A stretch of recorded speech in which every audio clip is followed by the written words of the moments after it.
I'm Mark Blumenthal, Senior Polling Editor for the Huffington Post, and I'd like to talk a little bit about the hunt for Republican delegates.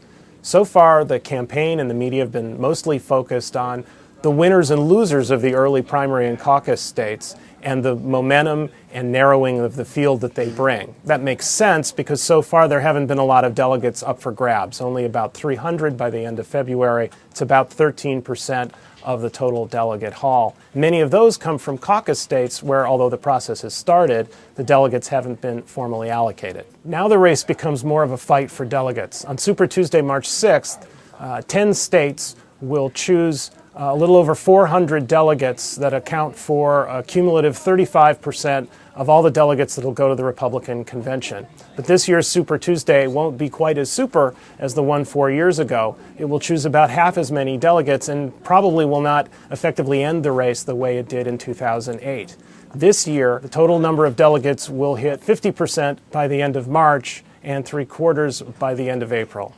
So how long will it take a Republican candidate to reach the magic number, the 1,144 delegates necessary to reach a majority of all the delegates at the Republican convention?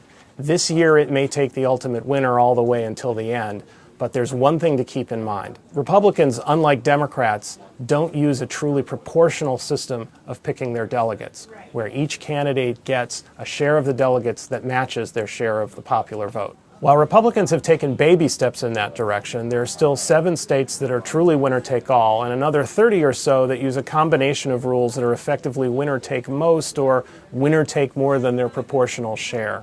That means that a candidate like Romney, who's competing everywhere and starts to win a lot of primaries, may begin to build up a lead in the delegates that's quite large and bigger than their share of the majority. And that lead may end up being insurmountable.